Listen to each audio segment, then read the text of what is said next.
Welcome to the Hudson Valley Disc Golf Podcast. This week we're joined by Randy, Jasan, Corey, Alex, Tim, and Jaimen. Evan should be here shortly unless they're doing a throw-off for second place at Prospect Dubs. We got a few topics to discuss, including April showers, the Southern Tier Open, and the Riverside Rambler 3. But first, if I finish editing this as I have the past couple weeks, this episode would come out on the 6th anniversary of our first episode. So I thought it'd be fun to go back and find the first time Jasan and Jaimen were on. By the time everybody else here came on, I was much better with documenting things and keeping track. Jasan, do you remember what episode number was your first? Just for reference, this is 273. Number? I have no idea. It was, I think during like the COVID, I'm going to say 74. It was actually 44. Damn, been on a long time. Yeah. Got in on the ground floor. Do you remember the first words you said? Hi. I feel like hey is a pretty good guess. Yeah. I've been having problems with audio clips, so I'm going to try this. Let me know if you guys can hear this. I don't think you can hear me. No, we can. Oh my God. All right. I've been trying to get my mic to work for the last 5 minutes. Did that work? It did, and the funny thing is that could have been Jasan just right. I didn't know that. It sounded like a classic Jasan. It was literally tonight, yeah. I don't want people to go back and listen to episode 44 to hear that interview. Not because of anything you said, but because I don't want them to hear the fake voice I used to use. So I feel as though, Jasan, I need to ask you again, how did you first discover disc golf? So I first discovered disc golf from a colleague. His name's Patrick. He's from Alaska, and we were just at work one time and talking about different things. And he knew I had a little bit of property behind my house. He's like, oh, you should put a disc golf course in. Or maybe he said frisbee golf. I don't remember. But I was like, oh, what is that? And he's like, oh, it's like, you play golf with a frisbee in the woods. And like, as soon as he said that, oh my God, that sounds amazing. So I Googled disc golf and Geraldman Park came up. So I went there with like a plastic CVS disc, kind of struggled, ran into like two other locals there. One of them gave me like a DX Eagle. I finished like playing around with them and instantly got hooked and started going to J-Dubs and got involved in DisCap and just kind of got addicted after that. Did my story change since 5 years ago? Like I said, I didn't listen to it because I heard my voice at the beginning of that episode and I was like, nope, I'm done. It was a chore enough just to pull that little clip. Well, Jaimen has a question for you that you've never been asked, I don't think. Wide open field, 200 feet, dead flat, no wind, dead straight basket. What are you throwing? It's actually like my Achilles heel, that shot. I'm going to throw a drone on a hyzer pretty high. That was my guess. I was trying to decide whether you're going to answer drone or Nova. If it were 180, it would be my Nova straight at it. But like 200's this weird zone where I switched from fan grip to power grip. And the only way I can feel comfortable with the power grip is like putting enough speed on it where it comes out of my hand fast enough. And the only way I can do that is with like an overstable disc on a hyzer. Yeah. For all the listeners there, Jasan just differentiated between a 200-foot and a 180-foot shot. That's how you become 970 rated. It's true. It's true. I throw the same shot, just the 181, I throw more towards the ground, hoping it'll skip. Actually, Evan has a question for you, Jasan. I guess the precursor question would be, I guess not everybody's a fan of music on the course, but assuming you are and you had control of the Bluetooth, what would be 3 artists or bands or just kind of genres that we might hear on your playlist? Oh man, that's really tough. I mean, I think everybody thinks they have like a pretty wide selection of music, but I don't even know if I could choose 3. I think on the course, I like something that has like a good rhythm, like a good beat, something that's, I don't know, not too like aggressive. Like actually like a lot of rock and roll, I probably wouldn't. I mean, I could just like vibe with it on the course, but if like I want to really get into it, I like something that's just very, that has a good rhythm. Like RJD2. Nice. It's hard to like 3. I go all over the place. Is that enough or I got to keep thinking? I don't know. Like if it was on shuffle, what are 3 artists we might hear, I guess? Recently, I've been listening to like 2000 indie alternative, but a few weeks ago, it could have been like some kind of hip hop. A few weeks before that, it could have been like 90s alternative. I like a lot of stuff in the 90s, probably from my age. When Pat was doing the trivia and I was having like the Beastie Boys in my head, I was like, oh, I started listening to that for a little bit because it was kind of nostalgic. So yeah, I kind of go all over the place. Nice. Did you ever have a concert shirt? And if so, who was it? Or just a band shirt, not necessarily a concert shirt? I don't think I've ever had one. I mean, I probably have. I just can't think of what it was. All right. Well, Corey's got a question for you. Yes, I do have a question for you. The year is...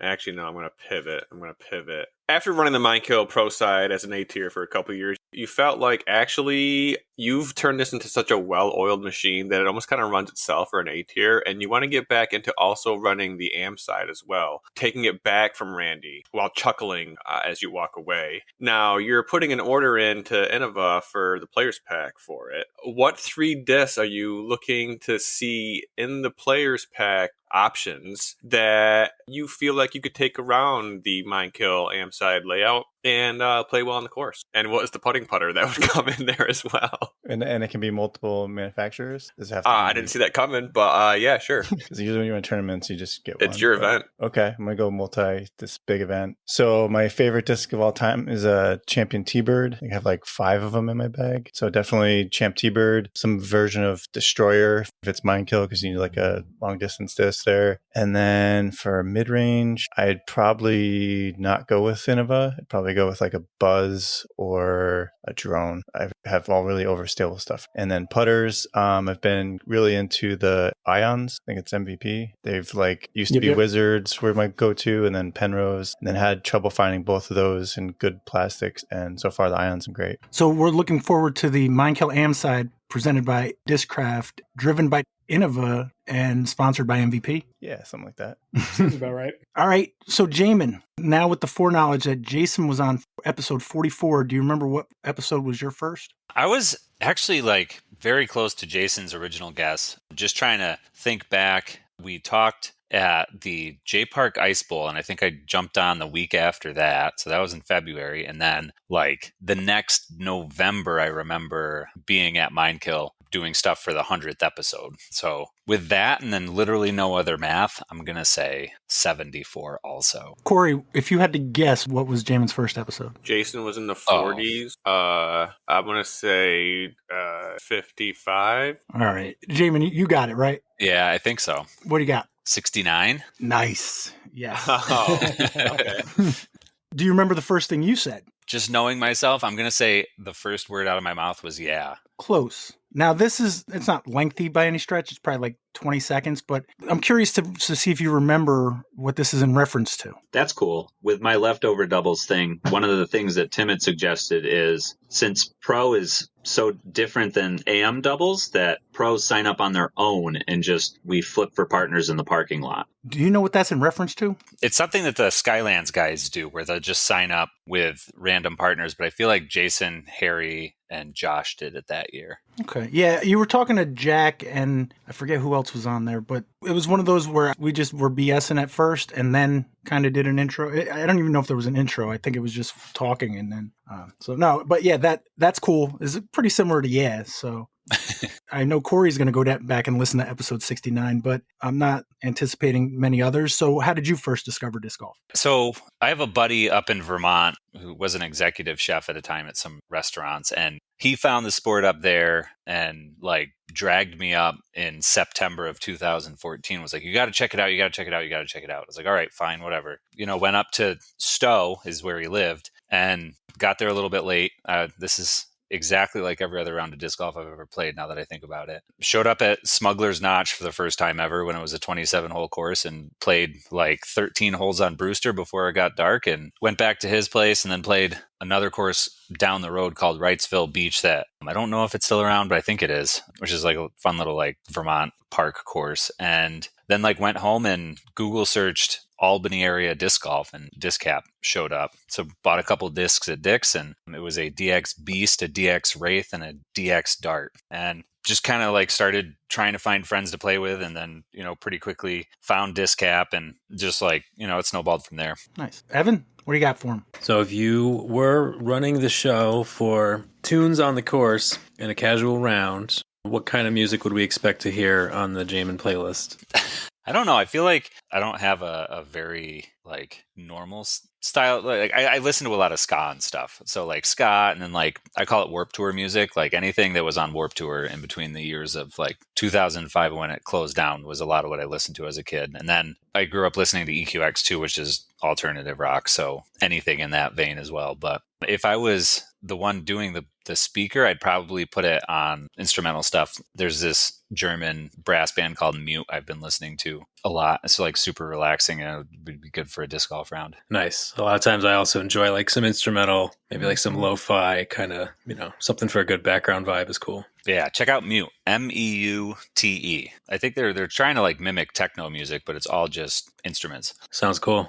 Got me thinking, because Jason, when's the last time you actually listened to music on the course? Do you remember when it was? And if so, do you remember any of the music? I don't know if it's the most recent, but I had a birthday round and Harry was playing yacht rock. And it's this guy, he's a professor something, but he does all these covers of all different songs, but it's all in like the genre of yacht rock. And so we were like jamming out to that the entire round. And it's pretty good for earworms because like I think one of the songs was like Alanis Morissette, another one's Nirvana, a lot of like 90s stuff in there. Yeah, so you like recognize the lyrics, but like the sound is so different because it's in like the yacht rock genre. That was, I think, the last time I listened to me playing golf. Mm-hmm. Oh, actually, no. There was a guy at J-Dubs that was playing. It was another like band that does covers, and they were covering like Tool and Led Zeppelin, but it was in their style. Something McGee's or Humphreys McGee. That's it. Yep, Humphreys McGee. He had his like custom playlist of just these special cover songs that they did. And honestly, like some of the covers, I thought they were the original artists. I thought the Tool one was like super like James Maynard Keener, and the Zeppelin one, I'm like, oh, I never heard this live version of Zeppelin before. It was pretty cool. Jaimen, same question. Last time you played around with music, and what was it, if you remember? The last round was at the Heiser Monthly, playing with Alex and Jeff and Tyler. Oh, yeah. Big Tyler was Massage. running stuff. Yeah, Tyler always has a speaker going. It's always like pretty low-key music. The only song that I remember right now was it 100 or 1,000 Ways to Lose Your Lover by Paul Simon? 50. 50, yeah. All right. There was also that Tenacious D cover that I can't remember the original of. But oh, yeah. I remember being like, wait this second, this is Jack Black. Yeah, so that was the last time. Okay. Tyler Calzada is probably one of the top people to be on a card with if there's music. He's just always got good stuff. I think you actually answered it when you first came up with it, but what about the 200-foot, nothing in front of you but a basket? What was that shot again? For me, I think right now it would be a proxy. I finally got a straighter one in my bag that's got a little bit more stability to it, so I can just kind of throw it on a rope straight. And I've been really liking that disc. Pretty boring. But. What do you got for him, Corey? Jaimen, we're going old school tag rules. In this hypothetical situation, you somehow have the 1 tag, I have the 2 tag. I challenge you, and per the rules, you are to accept my challenge or give up that tag. I challenge you to a round at J North, and the only stipulation is you cannot use anything by MVP or Axiom. I feel like that covers the 2 manufacturers you won't stop talking about all the time. What 3 discs and a putting putter, not by either of the before-mentioned manufacturers, are you going to use to defend your 1 tag on J North against myself? All right, well, after this, you're telling me what non-Halo discs you're throwing. Hey. I'm going to have to dig into the vault. Yeah. All right, if I can't throw any of those, what the hell? So first of all, the first disc that comes to my mind is a rock. I'm going to throw a rock. Really hard to beat that disc. Besides that, T-Bird, that's a go-to. And then a throwing I'm going to go with the Pure for a throwing putter just because it's the only other like really nice straight throwing putter that I've thrown besides the Proxy. But it's going to be a Proxy and I'm just going to spray paint the rim. Sorry, Corey. What are you going to putt with? A Pure. I only need 3 2 discs. Pures. You're done. You're sunk.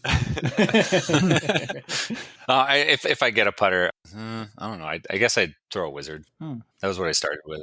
You could have 2 Pures, like 1 for putting and 1 for throwing, so like different stabilities. Yeah, I'll go back to my roots. Like the first putting putter I ever got was a Wizard. I think there was a time where everybody threw a Wizard. It seemed like there was a stretch of time where it seemed like that was definitely the most popular. Yeah, it's like 3 degrees of Kevin Bacon.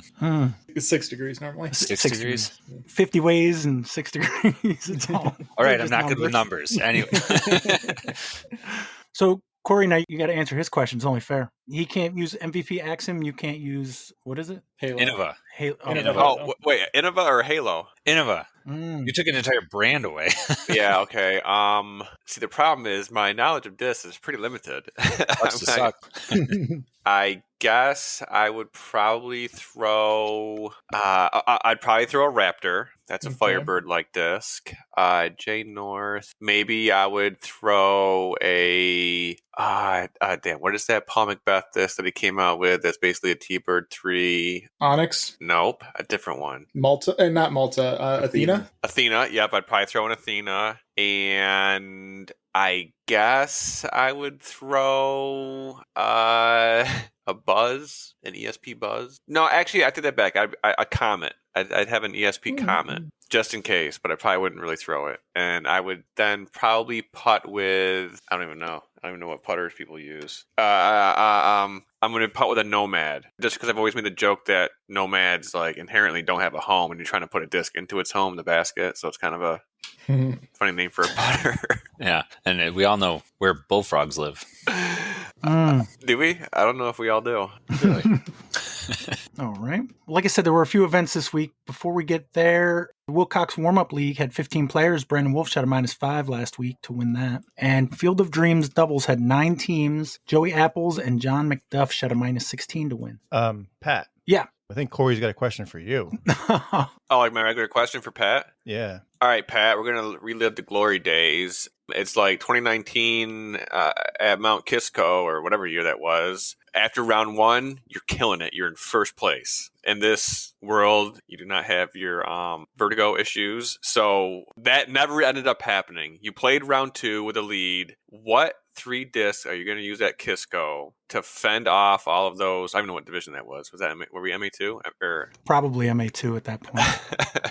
Or are you gonna what 3 discs in a putting putter are you gonna use to fend off all them youngins at MA2 at Mount Kisco to secure your win? Well, what's funny is it's probably the same discs I have in my bag right now. I haven't swapped out a disc in a very long time, other than changing out a T-Bird for a different T-Bird. So a T-Bird at Kisco, especially, I got to find a fourth because it would be the T-Bird, the AVR X3, and a Wizard, and then I'd have some kind of Buzz that I'll throw once or twice during a round. It'll not do anything that I want it to do because I throw it once every 6 months, and then I'll put it back in my bag and not touch it again. So, yeah. I have a very boring bag. Sounds average. Sounds like a lot of people's bags. All right, Evan's got a question. Oh. We're going to keep going, so. Yeah, no, that's cool. All right, Pat, so if it's your turn on the Bluetooth and you fired up the playlist, what would be 3 artists that we might expect to hear come across? Generally, what I'll do if I'm doing the music, I'll just use the satellite radio, Sirius, and I'd probably put it on something like 90s alternative. When I drive Uber, I have a station that I listen to, which would probably be the same thing. It's a Pandora station. It's the Bare Naked Ladies Pandora station because I want the most boring, unoffensive type music that you'll ever hear. So it's not just Bare Naked Ladies. It's just music that's in the... Canadian? No, just like... in that vein. It's instead of the 90s station, which might have some swear words, it'll have 90s and more contemporary, but usually the tamer versions of it. The disc golf course is different because you're not really looking for anything too loud or anything. You just want something that's, background music, essentially. So, yeah, probably something like that. Bare Naked Ladies. I played around with Tyler Gannon a couple weeks ago, and it was all 90s. I mean, Pearl Jam, Soundgarden, Alice in Chains, Nirvana, killing it. And finally, towards the end of the round, Temple of the Dog came on, and I was like, all right, Tyler, I got to tell you, like, your playlist is awesome, but, like, how old are you, dude? Like, you are not old enough to be loving this music like I am. Like, it's taking me back to, like, 8th, 9th, 10th grade. He told me how he worked with a guy who, they would listen to a lot of Pix 106, and the guy would quiz him on who it was, so he got into a lot of those bands. But that kind of stuff always hits for me. All right, next up, Jaimen's got a question. It's going to be a surprise, right? You step up to the flagpole hole at Beacon, and you find out that they put the basket in the middle of the field instead of all the way back there. It's 200 feet, wide open. They also graded it so it's flat instead of uphill. I was going to say, it's that's a little uphill. It's deceptively uphill. But, I'm remembering this hole more and more as I say this, and it's not working. What are you throwing? How are you throwing it? AVR X3. I mean, it's possible that I'll overshoot it, but I'm not going to overshoot it by enough that I'm going to want to try to hit the ground before I get there, basically, because that's where I'm at as far as that kind of stuff. I'm not switching discs. I'm just using the same discs and trying to modify the flight, I guess. I'll just try to keep it as level as possible, because there's always a chance that maybe what the heck might go in, but chances are it'll probably end up 20 feet behind it, but not much more than that. And then I can sweat missing a 20-footer. So are you throwing that? You're throwing that forehand, right? Forehand, yeah. I'm sorry, yeah. As flat as I can do it, forehand, and just whipping it as much as I can. Nice, awesome. Yeah. All right, Pat, what's your go-to course beverage? Recently, probably just water, but the only other thing I've been drinking recently is Newburgh Cream Ale, but not really on the course so much. Wonder how it compares to Jenny Cream Ale. Maybe is there some type of? Never had. Well, no, I probably have had it. I just don't remember it. It's Newburgh. It's probably 4 more ounces at least. Yeah, they're all about the same size, right? Newburgh, I think. I just assume when I hear craft beer, I think it's a 4-pack of 16 ounces. Yeah, that's exactly what it is. Yep. Oh, I thought Newburgh meant it was like low quality. Oh no, Newburgh is great. Whoops, okay. They just had like Coheed and Cambria do an acoustic set there a few weeks ago. It was wild. Oh, really? Yeah. Wow, what year is it? Shut up. All right, Alex has got a question for you. Do I? I don't know, I'm putting you on the spot. Come up with something. Oh, fucking hell. Oh, I had something for this. I actually did have something for this. What is something that you see on the disc golf course that makes you feel like this is a good course, this is something that's taken care of, or like someone put some thought into the design of this? Or what's something that you would really rather not see on a disc golf course? Like are there any specific design decisions that people make that you really don't like, or anything? Like even if it's like objectively a fine design, if it's something that you don't like specifically, something like that. Raised baskets. Okay. Yeah, that one. Didn't think much about that. Didn't think any time at all. Yeah, I mean, I think they're fine. It's just my personal preference, but yeah, no, raised baskets. Yeah, that's sort of the thought, is like everybody's going to have their own thoughts on like what is something they like on the course or something like that. So there's raised baskets and there's raised baskets. If you need some kind of setup like stairs or something for a raised basket, then I don't think design wise, I don't think that should be on any course. But that's more of a safety issue, because you're talking about idiots, playing.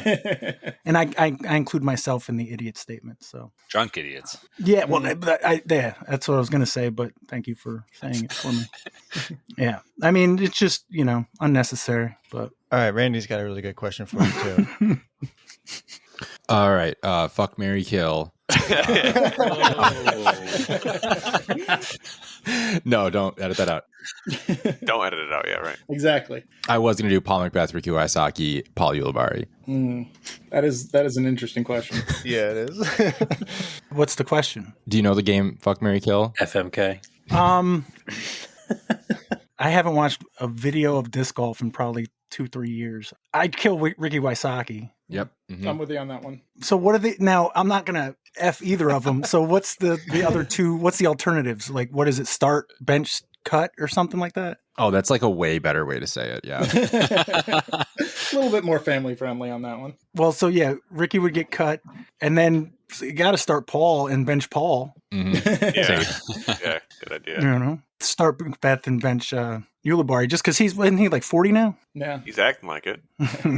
I feel like having Ulibarri in your corner in like any sort of situation just feels like a big bonus, either to morale or just having like the veteran presence on there. So I feel like that's a good choice in general. All right, Tim, what you got for question? All right, Pat. What is the best course you've ever played, and what is your dream course to play? That's a good one too.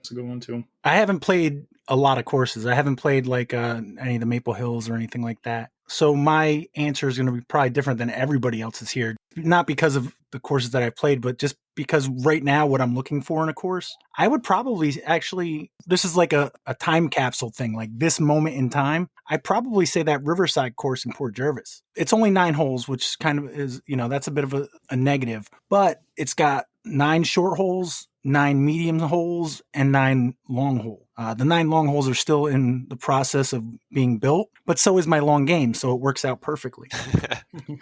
Do 9 on the reds for a warm up and theoretically score, and then on the whites just try to maintain and save pars. So right now that would be my answer. Of course, I'd want to play. I guess Maple Hill is the easy one because it's not that far away that I can't, go play it. And very similarly, it has a short course, a medium course, and a long course. And a I super bet it long ain't course. as short as Riverside. Yeah, maybe not. I'm thinking about jump putting a couple of them holes, to be honest with you. But yeah. All right, Pat, one last question. Shoot. If you could go back 200 episodes and tell the younger Pat J. Keenan some piece of advice, something to look out for, something to do differently, what would you tell him? Don't stress. Don't worry about it. Just do it. It took me a while to get to that point. I wish I had gotten to it sooner. Early on, you and Jaimen might remember, but I used to map out everything we were going to talk about, have not detailed, but an outline. Like the 18 holes? Yeah, something like that. Yeah. Yeah. Or 9 holes? Yeah, 9 holes, 18 holes, especially very early on, because my biggest concern back then was that people would keep coming on to talk about disc golf. And if I didn't worry about that so much, I probably would have had less stress, I guess, is kind of what I'm trying to get at. Makes sense. It took a while, but it also goes with the growth of the sport because there's so much more stuff to talk about now. There were 3 events that we could talk about tonight. Back then, there were events. It's funny. Back then, people would complain about every weekend's getting filled up. 5-6 years later, it's a lot worse. And worse is not the right word, but you know what I mean? It's so much harder to start a new event nowadays. Yeah. I think that's my baseline, though, is stressed. So I don't know if I would have listened to myself, but that's what I would have said. Don't stress so much, because when you have a plan written down and then inevitably life happens, people, I can't make it. It would cause me a lot of stress. Now it's we got enough people. If somebody can't make it, next week they'll have 2 weeks worth of disc golf to talk about. All right, one more question. I'm going to keep coming with them. But who's your favorite guest? You mean all time? Yeah, all time. Nobody that's on tonight, but just anybody jumping. I was a guest at one point. We all were, but yeah. I had fun with what's the guy, the course designer? John Houck. That was fun. Yeah, I mean, I guess if I was to narrow it down to one, I would say him, but I don't know. Answer. And to answer Corey's question, I can look at a list of my face right now of favorite guests because they're still on. So, you know what I mean? Daw. There's a lot of factors in that. A lot of that's just luck. Jason, do you remember who first asked you to come on here? Was it me? Because that doesn't sound like me. I assumed it was you, but actually I don't remember. I think it was you. Was it me? Yeah. I don't think anybody else reached out to me. But I am guessing you asked Jaimen to come on. Or did I ask? You asked me, Pat. Wow. I was ballsier than I thought back then. On that note, Saratoga Spa Random Dubs Week 3, Travis West and Peter Hodge shot a -17. Jeez. The cheat code, Peter Hodge, the Dubs cheat code. And Wilcox Tuesday Dubs had 11 teams. Jackson Quinn and John J.P. Hafner shot a -15 to win that. Any other questions? I mean, if there are any questions, do an AMA if we need to, but whatever. I think I asked enough, but I don't know if anybody else has any. Those are some good questions. I'm sweating. Yeah, how's it feel, Pat? Brian Hauser and Justin Lamar shot a -7 at Gunks Monday Dubs. And James Lurs and Patrick Rowan shot -9 at Kisco Tuesday Dubs. They had 14 participants. Corey, what about J Dubs? Week 6? Week 6, yeah. It's pretty interesting. I think I had posted in a recap, mentioned how, everyone's been so, Justin, J-Dubs, J-Park, Justin, blah, blah. But he's not even winning the league right now. It's Brendan Sisk. I think he's gotten 4 wins with 3 different partners. 2 with Justin, 1 with Harry Lehman, which happened on week 6, and 1 with Chad Larson. So, J-Dubs it's getting interesting. I've handed out a lot of discs from the donation lost and found, so that's also a plus. Getting rid of some plastic out of my living room. Season's rolling on, and this past week, or actually the next week, week 8 will be the first week we try to play J North. So looking forward to that. Oh, okay. So Brendan and Harry shot -13. Yep, sounds about right. And then they also took the birdie bank, which had just gotten cleared out the week previously, so they got another $10 a piece. And then Brendan also hit the CTP on hole 22. So pretty good payday for Brendan that day. Heck yeah. What layout are we playing tomorrow? Playing J South, and then, following week we'll do J North. All right. Jaimen, you played at the Southern Tier Open? I went there, yeah. In Endicott, New York? Yeah. Did not play very good golf at all. Just kind of in a slump right now. looking forward to breaking out of that and working through it. So a little bit of silver lining there, but like just nothing was really working out well for me. I couldn't keep my head above the water. Like just trying to keep a positive attitude was not working out for me second round. The morning was rainy. So like basically I went out with Kyle Hirsch. We played the first few holes, but it was just like raining the entire time. And it was like one of those things where we knew it was going to stop raining at some point, but you know, you want to play the course. This is a brand new course for both of us. Nathaniel Cole, which is one of the state's courses for this year, the reason we went out in the first place. So I'm like looking at it like I really want to play some new holes, but I don't want to get too wet. We've got 2 rounds, so a lot of worrying about all the wrong stuff, I think, at the beginning, and then just kind of wasn't able to connect on some putts that I needed to, and my drives were working pretty well, but not well enough to really score, and then, pepper in 3 or 4 stupid mistakes in the first round and, kind of left in the middle. And then second round, it dried up, but it got really, really windy. So Campville is a very open course. And it was just like there was no escaping the wind on some of those holes, and it just kind of wreaked havoc on me from here to there. I did get to play with Kyle both rounds, which was nice. Kyle was also kind of riding the struggle bus with me, but was able to keep his composure a little bit better. So he finished much better on the day than I did. But yeah, it was nice to get out, play a new course, play a tournament that I don't get to very often. Just wish I could have played better. At Nathaniel Cole, was there a hole, and I have no idea what work they've done to it in the past few years. I know when I played it last Southern Tier Open that they used it. Did you go to that one too, Jaimen, where we camped at that dude's house? No. I was thinking, I don't know if I've ever played a Southern Tier Open. I know I played one of their ice bowls one time, but I might not have played a Southern Tier Open. Was there a hole, it was probably like 500 feet, maybe a little bit longer, par 4, you kind of tee off with the dam to your back, and you got to throw this like Annie shot. Up and over, and then it's like into this like grotto-looking area where the basket's kind of raising a mound, and it's like a cove of trees in the woods. Yes, that hole's still there. Beautiful hole. As I was looking at it, I was like, I want to be a fly on the wall when Jason Lasasso sees this hole, because it is the tee pad. Jason is in the spillway for a dam. Yeah, it gets kind of wet. Like the ground, like walking over there, gets pretty wet. Yeah, it's a big grassy spillway with earthen dikes on every side. I was playing with Troy Whidden and Tucker first round. So, like, they're the guys that put all the work in on the course. And they're telling me, they're like, yeah, when the park manager saw that, he's like, well, you're not supposed to have put it there, but you definitely can't take it out now that it is there.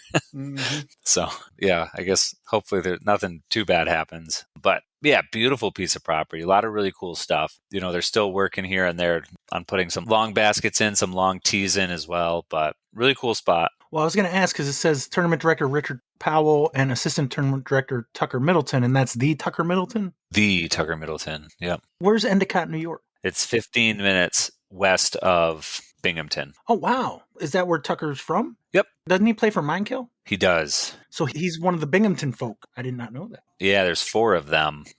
I knew of the Binghamton folk. I just did not know he was a part of that. Okay, that's cool. Yep. Looks like Kyle Hirsch and John J.P. Hafner tied for 5th at -4, and Matt Miller was the winner at -12. Anybody else of note? Timothy Hafner, any relation to J.P.? Yep, it's his brother.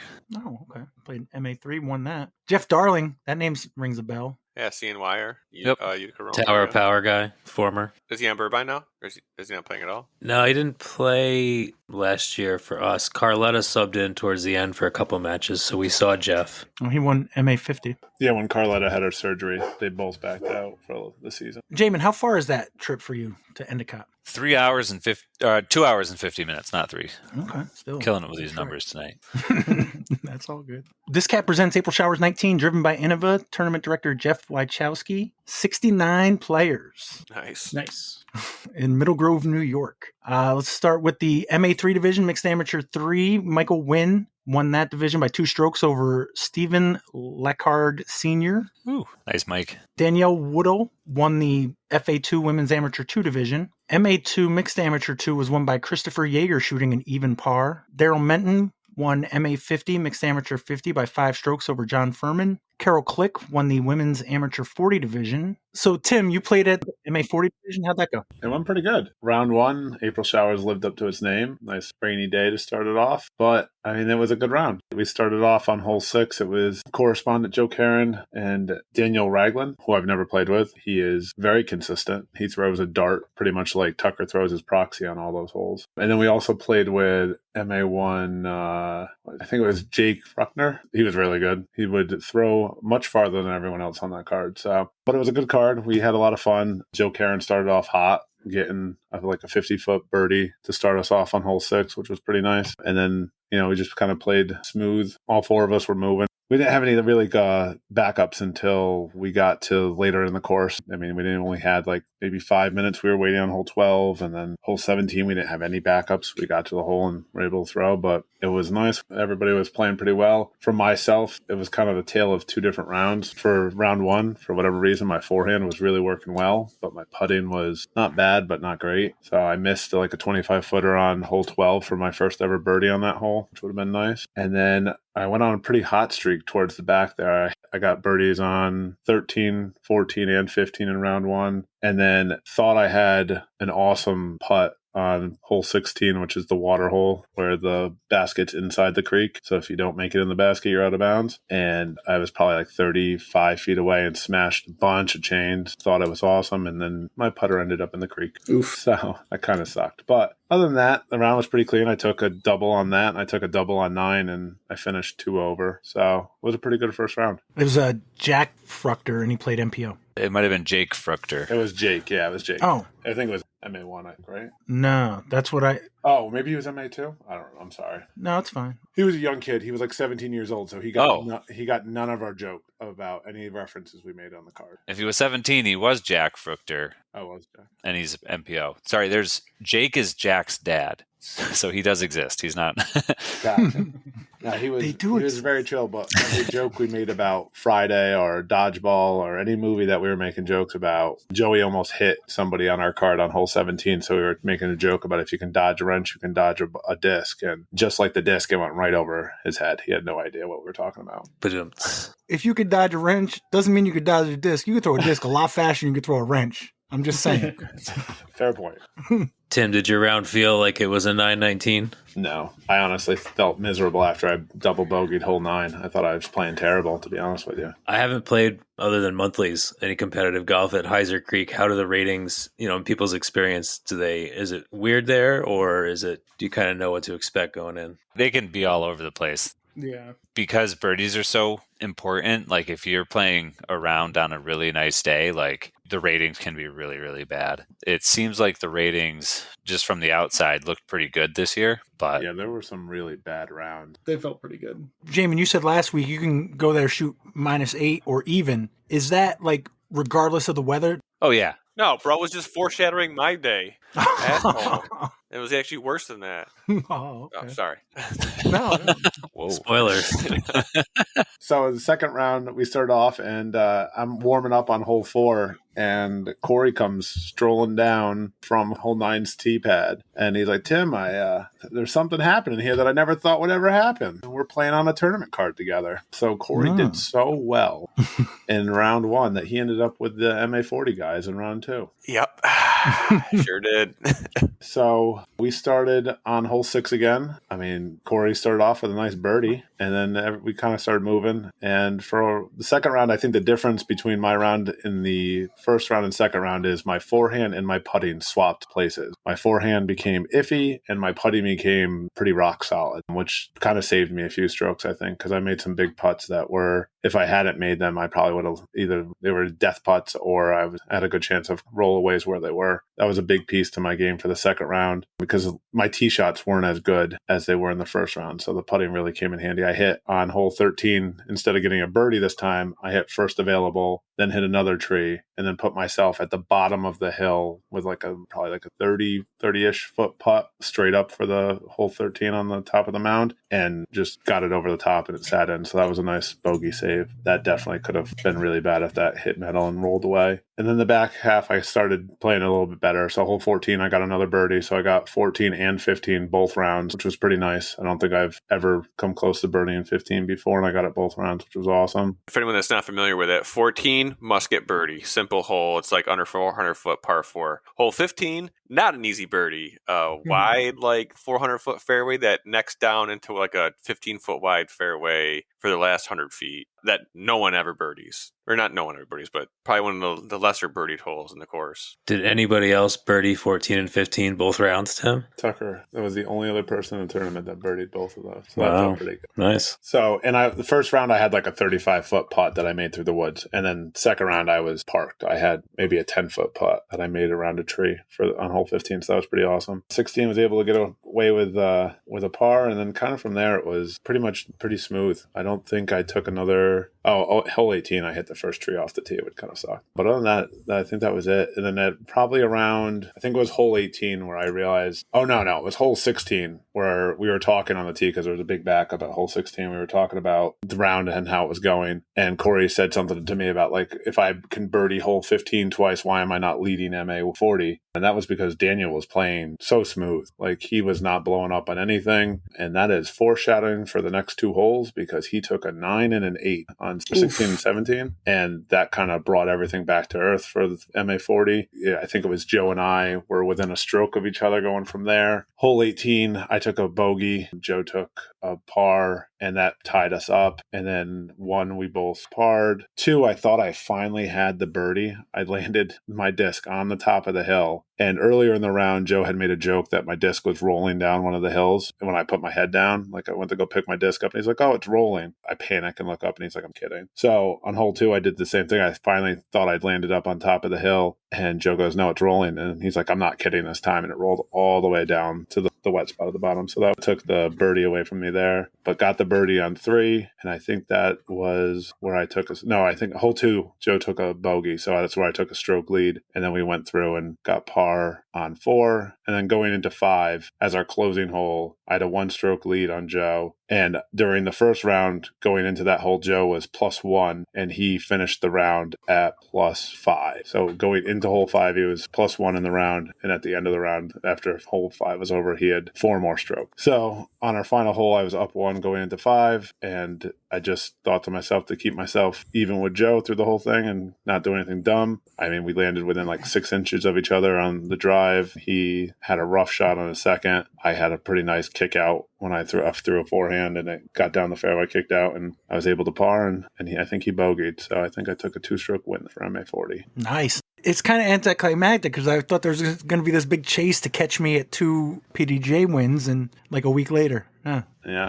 I'll tell you, going into the second round, I did not think there was a chance because Daniel was just playing very smooth. Like I think going in, I think I was 2 strokes back for the second round, and I'm like, he's very smooth, not going to have a blow up. And he did that for 14 of the 18 holes, but it was really just hole 16 and hole 17 really did him in. And hole 17 off the tee, he went right into the stuff off to the left hand side, and he didn't seem to like be that concerned about it. Went off the tee. That's probably because he's never thrown there before. But once he got in there, he realized he couldn't even pitch out to the fairway. He was so closed in on the left-hand side. And we tried to like say something when he was walking up to him, like, yeah, it's pretty bad in there. So he tried the forehand through or throw through, and he hit a tree like 3 inches in front of him, and then finally was able to find a gap to punch out. But yeah, I don't think he ever ended up on the left-hand side of hole 17 before, so he didn't know how bad it really was. Crazy. Yep.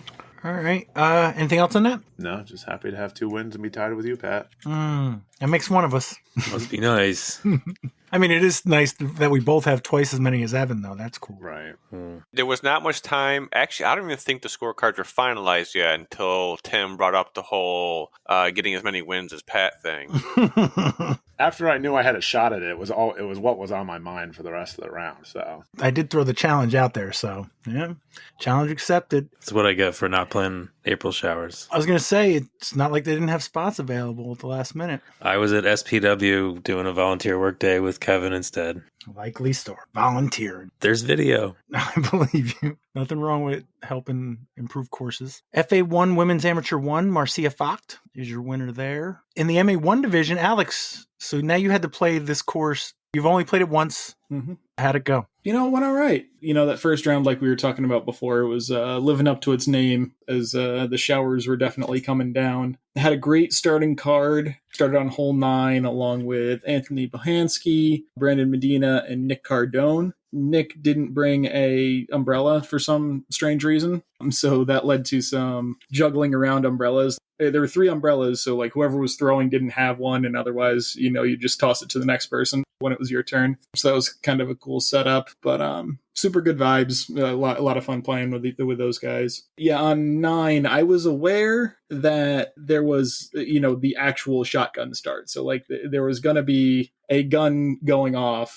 somewhere near Tourney Central. But I significantly underestimated how loud it was going to be when I was on hole 9, which is just a couple hundred feet away from where it was actually going off. So that definitely surprised me, especially for the 2-minute warning when nobody was quite ready for it. Nobody was really paying attention to what time it was. That's the thing. All you city, it's come up into the woods.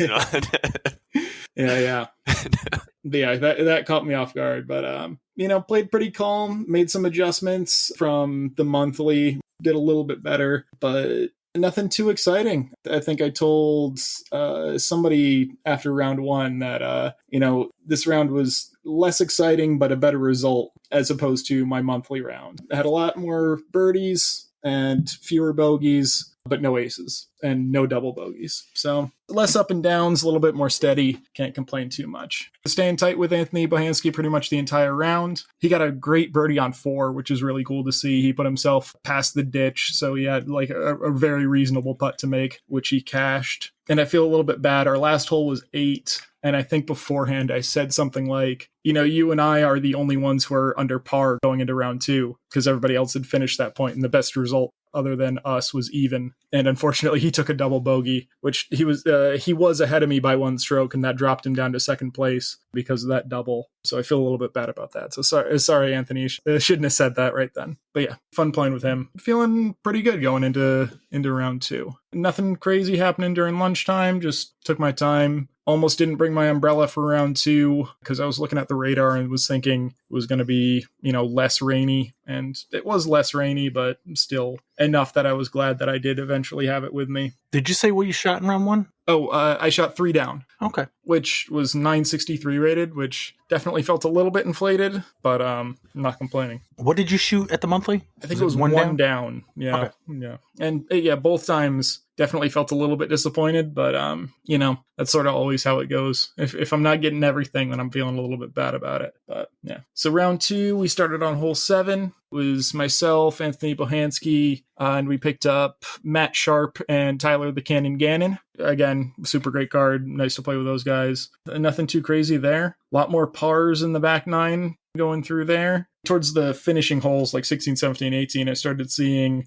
some of my card mates were taking bogeys and I was taking pars. So I was feeling, pretty good about my chances to finish pretty highly. So I started checking the score just overall, which may have been a mistake in hindsight, but looked at that and saw there was really nobody who was really within reach except for Troy Vasari, who is showing up with, I think he was like 4 or 5 down at the time that I checked the scores. And charging from a +2 down to pretty much tied with me. And then we get to, hole 1 and I get a par, hole 2 and I bogey off of a terrible drive, hole 3 I throw it OB, and suddenly I'm looking at the scores and it's like going into 4, 5, 6 as my last holes. Myself, Anthony Bohansky, and Troy Vasari are all tied at like 2 down. So suddenly things are a lot more competitive. Get my par on 4, get my birdie on 5, and I'm checking the scores against, seeing what Troy did. And Troy's ahead of me by 1 stroke, but he still has hole 7 left and I have hole 6 left. So I'm feeling like I might need to ace this hole again to force a playoff. I get up there and I take my shot and I send it. Felt like a really good shot, but it was over the top of the basket. By the time we were walking up, I had seen that he had parred. So So I'm like, did I just send this ace run and, put myself to 40 feet deep and, eliminate my chance of birdie, just chasing after something? But turned out I was about 25 feet, made my putt, and forced the playoff. Playoffs? I'm sorry. Yeah, I think that was the first thing one of us said too. It was a little bit frustrating. I don't think it's any specific person's fault, but, we were done and the MPO cards were coming through on hole 1. So Jeff had announced at the beginning we were going to play 1, 2, 3, 4, and then 9, and then just loop that as the playoff. So Troy and I are done. We're ready to do our playoff, and we have to walk up to hole 1 and watch 2 MPO cards play that hole while we're just sitting there waiting to do our playoff. Nothing like cooling down when you're on a hot streak to get ready for some of the more important holes of the tournament. But, that's how it goes. I ended up winning the flip and went first. I threw my shot to pretty much the same place I had always been throwing it for most of the day, which is early left. So completely safe, but not really a chance at birdie. Troy steps up after me and he flips his over just a little bit. So I'm like, maybe there's a chance it's heading for the OB. And then he hits a tree and kicks to about 15 feet. And, he makes his putt. I had, a very outside look at it, which, nobody expected me to make. And I certainly didn't expect to make. But yeah, so he took that hole and won the playoff. But I wasn't too concerned, to be honest. Getting the tie for first got me the extra however many points it is, like 5 points for the AM Worlds qualifier. So I was not stressing about the actual result. I, surprisingly enough, don't need more 978 cash. Yeah, but now you can buy things like socks and snacks for the drive home. True. So how many points did you get and how many do you have? So I got 60 points for getting second place in that event, which is, a little bit counterintuitive considering the DisCap Flex series, which was, one round, had 16 people in it, and I got fourth and got 65 points. But, it's all based off of how many people play. So that's how these things go. And the tier of event is like the big multiplier, right? Yeah, C tier and, the Flex starts are also C tiers. So it's only 5 points per person. But I'm up to 530 points. So I have officially crossed the 25% mark. Heck yeah. And the year has almost crossed the 25% point. Yeah. So you're on pace. Fingers crossed. A lot of those points came from Fool's Fest. So there aren't too many more tournaments with 60-something MA1 players to play in. But we can get there. What's the next one you got coming up? Next event is the Volunteer Open, which has a whole 5 players in MA1. But it's also a B tier, so that gets the extra multiplier. All right. If you need one more, I know somebody who's looking to play. He doesn't usually play MA1, though. Yeah, I make a lot of promises on recording, and I will edit it the fuck out, but I'll think about it. I'll definitely think about it. I would like to go. I really got to find out how far this is. So it's a bit of a trip, I think, for you. It's Jenkinsville, so it's way up there. I haven't done it in a while, so I'm due. If weather permitting, maybe I'll look as the week progresses, and maybe I'll see if I can sneak up there, get you an extra multiplier or whatever it may be. Anybody else? I mean, I might just beat you, Alex. I'm not going to pull my punches. I was going to jump in and say, well, Pat, if we might need to ask the TD to open it back up if more that's the other wants thing to play back in, because I didn't realize it was closed. Oh, I have no problem adding people. It just kind of gives me a little bit more control over it. So I usually close it like a week before. I got to get my third win, Alex. I got to keep ahead of these young bucks. True. True. With a field that's, reasonably small, anything can really happen. Mm-hmm. So you're going to play MA40 with me and Tim, Pat? No, I would play MA1. If I'm going to go up there, I'm getting Alex some points.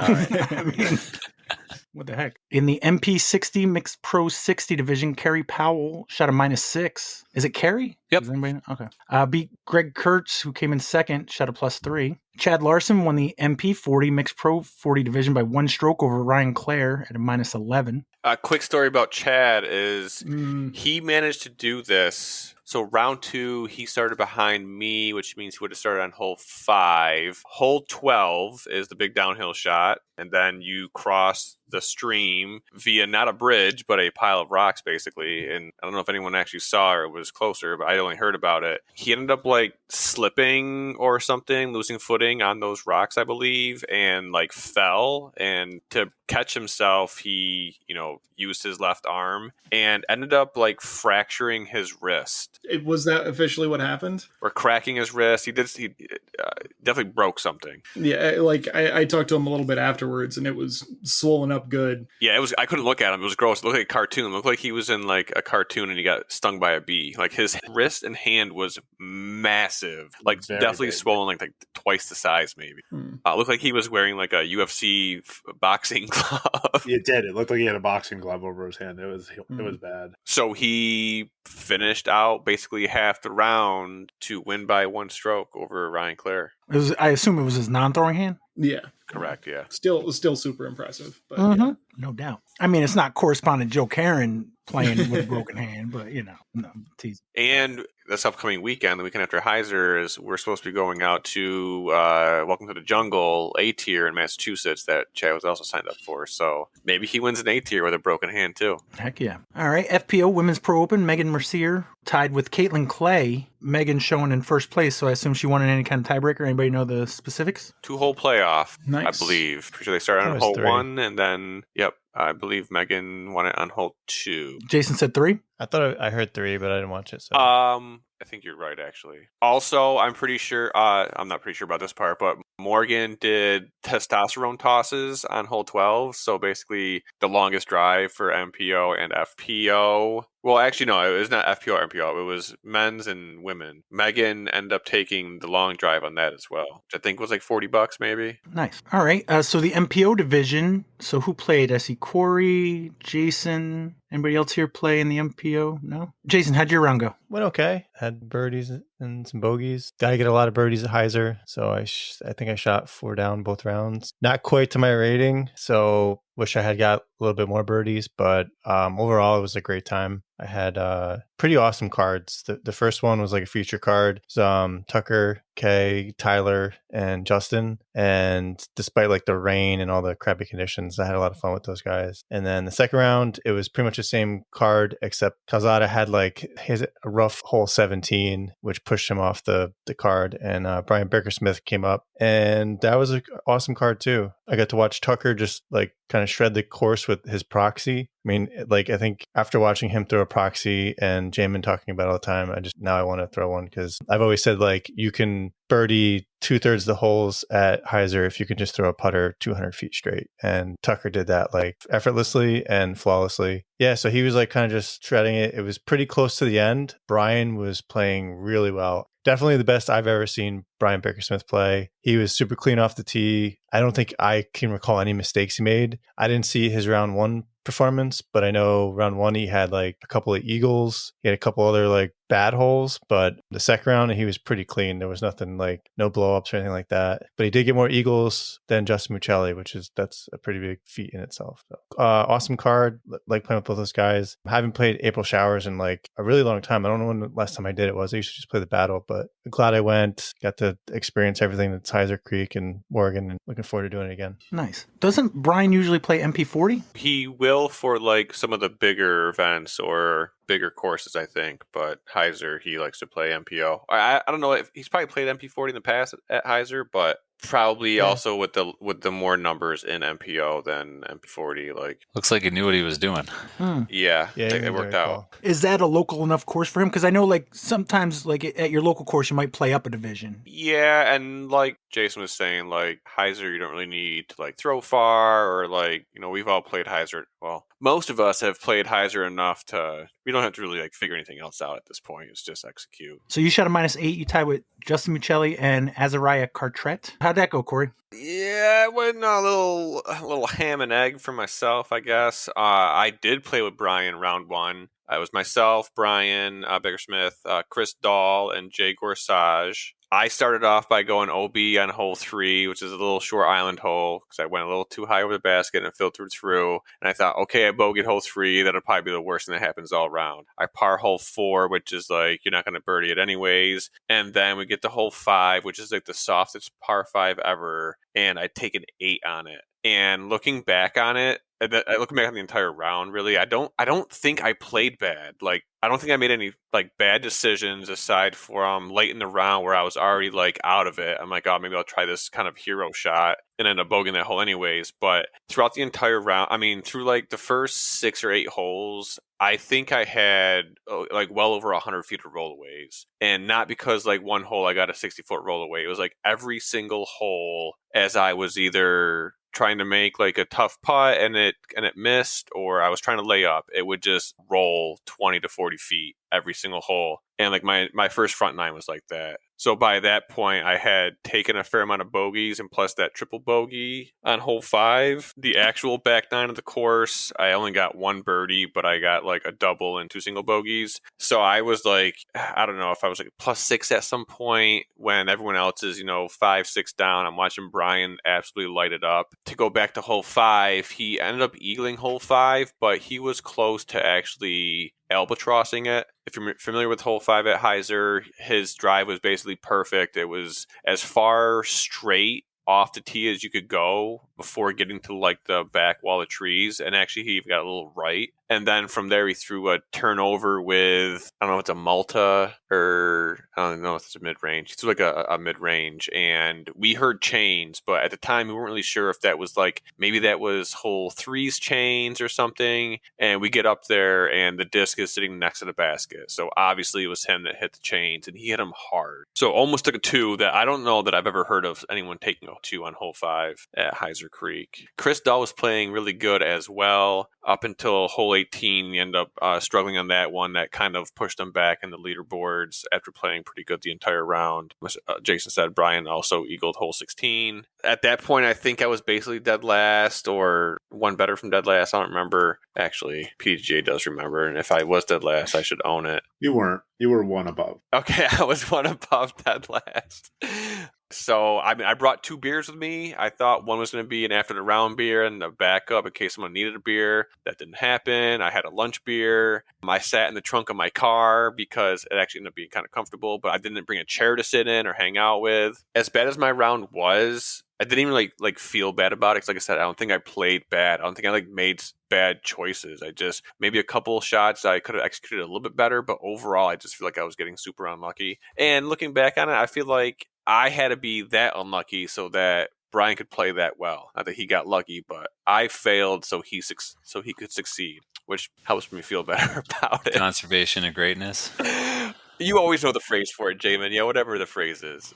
You had to throw a 901 so he could throw a 980. So the funny thing about that actually is the hero shot I was talking about was on hole 17. I thought I threw a great drive. I even pulled back on the distance on the power a little bit, and I ended up being like right where you want to land, but 20 feet too long. So I'm like, I either like pitch into the mouth of that secondary fairway and like try to get a par, or just say screw it. I had the longest James Conrad run up. I threw like my flippy Roadrunner like straight up into the sky, like up above that secondary fairway, just thinking that maybe I can like get it to like crash down by the basket Plinko style. Didn't work. It looked kind of cool. So at that point I thought that like this round's not going to count anyways. And then of course I ended up like birdieing the last 2 or 3 holes to make it a 901 rated round. So it's like, it's good enough to count, but like barely. But at the same time, I don't really want to have any 800 rated rounds on my sheet anyways. So yeah, I got, since there was like an odd number of, or an unbalanced number of MPO players, I got put on the rando card, which was with the MA40 guys. And like Tim said, I was walking across hole 8's tee pad to the tee of hole 5, and there was Tim, and I said, hey,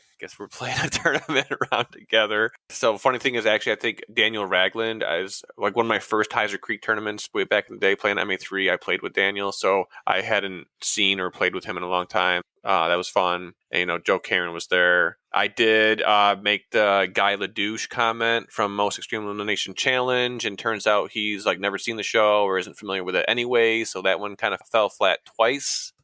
Yeah, so then second round playing with those guys. Like, it was just kind of chill. I feel like I played just as well as round one. I just wasn't getting the unlucky breaks and was able to throw like a 5 down round, which was 9 strokes better than my first round. Probably should have been like 7 or 8 down. Yeah, I ended up bogeying hole 5 again, which is 2 strokes worse than you want to be doing because a birdie feels like a par on that hole. And towards the end of that round, I kept talking with Tim. I'm like, oh yeah, if I could at least go bogey free, I'd be fine. Whatever. Kind of salvage the day, have a bogey free round. That's because I forgot that I actually bogeyed hole 10 earlier in the round. So this whole time I'm thinking about going bogey free. It already was a wash like early in the afternoon. So not my best hyzer performance. Was still a fun day, and my play there definitely did not encourage me to drive 2 hours down to Camp Gaw to play the monthly. So I stayed my ass at home. Nice. What did you end up shooting in round 2? 5 down, like 58, I think. Okay, so you had one bad round. Yeah, I mean, I feel like 5, 6 down is kind of. The first round was raining a bit, but it wasn't like anything crazy. I feel like 5 down is somewhat easy to do. So Corey missed 3 easy putts too. He really should have been 8. What easy putts did I miss? You missed 17, you missed 18, and you missed the putt on 5 to keep you at par for that hole, which that putt was like 13 feet. If you didn't know by now, Tim's memory of disc golf is like a steel trap, and he's got receipts. It's good. It's good. It's because I don't Hole remember. 17, you had that great upshot that got you to like 25 feet. Remember, because I almost threw in from like 125, and you're like, oh, this basket's going to catch mine because you missed low, and Daniel chained out, and then you're like, oh, I'm going to make this putt, and then you left it 6 inches low and barely got the gate. Well, the universe they couldn't let me have too good of a day. And then hole 18, you had like a 5-foot putt, and you hit the okay. Now Tim is bullshitting. That was 20 feet, and I had a straddle, and it was uphill. It's like the Gordon Ramsay of putts. It was like a 16-foot uphill, and you hit the band that doesn't exist on those baskets. Ooh, hitting band at hyzer is neat. It does take skill, though. So you should have been 8 down, so don't feel too good. But yeah, it was a fun day. Well, not really, but kind of. Well, it looks like it was a fun day for Tucker Kozlowski, who won it at minus 13, beat Peter Hodge and Brian Brickersmith, who tied for second at minus 12. Oh, yeah, and I forgot to mention, I did take the testosterone toss. Everyone likes to make fun of me for noodle arms and stuff like that, but I did write my name down on the testosterone toss on hole 12 for, I think, the first time in my life. I want to take caddy credit for that throw because he was going back and forth on what disc to throw. So I didn't know if I wanted to throw a beast or a wraith, and although I benched the 159 gram one because there was a little bit of a headwind, I smashed this thing to write my name down and then only to have it taken away by some kid. Actually, I don't know how old he is. Maybe he's not like a kid anymore, but how old is Azariah, Jaimen? Maybe 18. All right. Well, then, yeah, he crushed me by about 100 feet. Yeah, Corey was probably 5? He was probably like 540. I did pass the 500 rock. Yeah, it was. That doesn't happen very often. Nice. It's a good throw. Azariah was probably 25 feet short of the creek. Yeah, he smashed it. He smashed. His home course is CTK, so like he knows how to throw downhill. Jaimen, would I have met him at CTK at a work day recently? Yeah, that was him. Okay. Yeah, nice kid. Yeah, Azariah and Arian are great. They're also related to the Fruchters. It's all one big family up there. So nice. Yeah. All right, so that's the DisCap Presents April Showers 19, driven by Innova. What do we think? Is that player of the year or no, based on the numbers? I mean, 14 in the MPO. It's pretty solid. Yeah, well, definitely. I don't see why it wouldn't be, so. And I mean, any event that doesn't have Kyle or Jaimen in it, yeah. I would say that I think at the end of the year, either that or the Battle of Saratoga should be in it. Mm-hmm. So I just say whichever one makes more sense numbers wise. Yeah. Okay. So we'll look at it then. And but that's got a good head start, I guess. I know they say like no taxation without representation, but there's definitely a thing of over representation too. So hyzer can't, we'll give them. You don't want it to do both. Yeah, I got you. All right, Jason. What about Disc Golf Journey Friday League? How'd that go? Yeah, that was a good time too. Kyle Hirsch came out and he played pretty well. We had pulled the riser on hole 18 because for those who haven't heard, Greenville course is now in summer mode, so the baskets in the fields are no longer there. But we put out a disc catcher sport for the last league, and he had like a bomb of a drive, and his upshot for Albatross on the AM layout hit the top of the basket. And had he made that in, I would have like broke the course record. But then he ended up saving par from it and didn't even tie the record. But he shot well overall, beat me. So I am 0 for 3 at my own course in the league. I think I'll just let Jess play from now on. But it was a good time. I enjoyed the card. It was Kyle, myself, Kate Clay, and Josh Lee. And Josh Lee also played really well. I was really impressed with how far he can throw. I didn't realize he could throw like almost maybe farther than me. I'm not sure. Yeah, Josh throws far. Yeah, I didn't realize he had such an arm. But yeah, it was a good time. Jess will be continuing it. And the next time I think she's going to do the Hidden Forest Loop. So it'll be pretty much all woods golf. We are getting MVP discs in our inventory too. So that'll be interesting change for people that come out also. So when you say the Hidden Forest Loop, is that 2 sets of 9? Just do it twice? I think that's what she's planning on, yeah. Okay. There's some other holes we could still include because there's other wooded holes, but I think she's just doing that for simplicity. Mm-hmm. Maybe incorporate 1 or 2 here and there, but then you got to still use some of the others. So yeah, I could see that being a little more complex. All right. Did you have anything else? This will air on either Thursday or Friday. Mm-hmm. I've been a huge proponent of this since pretty much all year, but I Love My Park Day, May 3rd. It's a statewide initiative to basically just do volunteerism at your local parks. Even though it's a state park thing, a lot of local parks also just kind of jump onto it. Greenville is one of them. So at Greenville, they're having a park cleanup day. I think they're going to have like a wood chipper so that we can kind of clean up a lot of stuff on the fairways. If you're going to volunteer any day, I would just like recommend go out, do whatever you can, show parks that, disc golfers are good stewards. Our courses don't happen just spontaneously. It takes a lot of volunteers to put them in. So get out there and give all the volunteers a hand. So is the plan similar to last year, coursework and then play around? Yeah, yep. We're going to have a round after. Trying to do something original too. I was thinking maybe like a disc swap or something else to do. I don't know if you guys have any ideas, but yeah, anybody comes out to Greenville, I'll get lunch. We're going to have some pizzas. We'll have some discs there and a round afterwards. And the grass is still short enough that we can play some of the field holes out there too. Nice. Anything else? I think that's it. All right. Well, thanks a lot, Jason. All right. Thanks, guys. I'll talk to you next week. Peace. All right. Thanks a lot. You guys got time for a quiz? Yes. Yep. All right. Randy, you didn't have a lot to say tonight, so you're going to make the teams. You can decide if you want 2 teams of 3 or 3 teams of 2. Think about it for a minute. And while you think about it, Evan is going to tell us all about Prospect Dubs tonight and how everybody scored the same. Yeah, Prospect Dubs tonight was pretty well attended. It was nice out. It was so nice, and unfortunately I forgot to bring shorts, but that's okay. I got paired up with Dennis Daly, and we were on a card with Greg Kurtz and Eric Struna, so vibes were through the roof. Dennis and I played really well together, and we came in at 11 down, which was honestly, we could have, would have, should have got the birdie on 14, but Adam Nelson and Lenny were 14 down. So we thought we had a 4-way tie at second. Wait, at did 11. Lenny have his glasses on? Lenny had his glasses on, yeah. Oh, so when he's partners with me at J Dubs, he's like, "Oh, this will be the week that I'm going to try to play without glasses." I'm going to tell him not to do that again. Okay, fair enough. Tell him to keep his glasses on.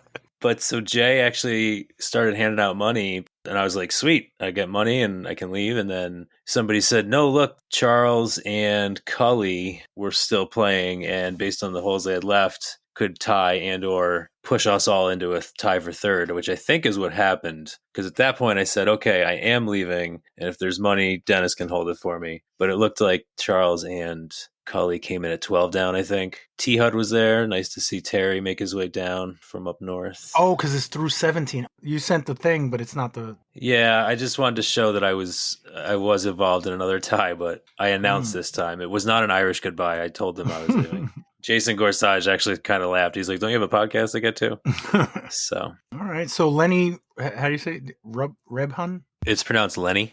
Lenny and Adam Nelson won at -14. All right. And DisCap Women's League at CPS, Kathleen Beamish shot a -2. I want to give a quick shout out. Yesterday, played at CTK with a couple buddies, including Mike Cohen, Pat, who you know. Oh, yeah. Mike's been playing disc golf. I think we figured 8 or 9 years, he said. And I witnessed him get his very first ace, and it was super exciting. He got hole 6 red with a nice forehand up the hill. So shout out Mikey Cohen, you did it. A lot of that decade was played at Long Island, which there are not many aceable holes. Maybe at Cedar, but the wind there, that's pretty difficult as well. So, well, he's played enough CPS white rounds that he should have done it by now. No, I'm just kidding. All right, Randy, what do you got? Have you made your decisions? Yeah. Since we were doing some more reminiscing on stuff tonight, I was thinking we'll do older cast members versus newer ones. So Alex, Corey, Jaimen versus me, Evan, and Tim. Alex is considered the older? He's been on here for... Oh, based on how long years. they've been on. Ah. Yeah. Wow, time's flying. I remember when Alex was just a little pup. Little podcast pup. Corey, what was your first episode? Do you remember? I remember the title. It was The City That God Forgot, but it was like 140 something, maybe 148.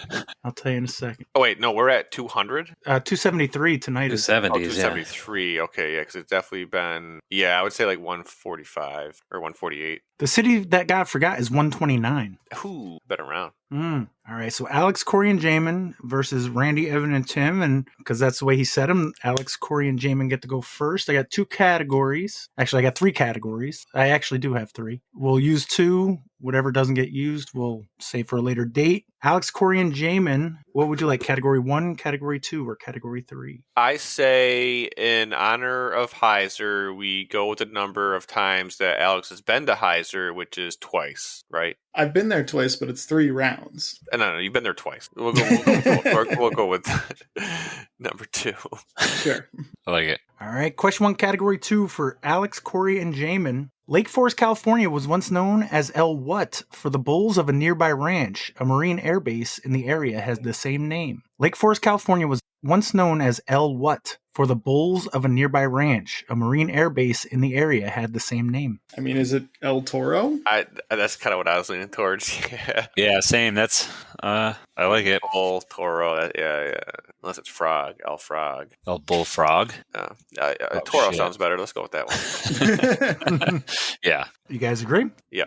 Is the Toro a disc? What do you think, Corey? Yep, it definitely is. What Do they year? make in Halo plastic? Yes, they do. What year? 2, 5, 4. I'm gonna say 23. I was gonna say 23, but I was also thinking, 22. I guess you're gonna Alex? say 23. I'll say 22. All right, I'll go 21 then.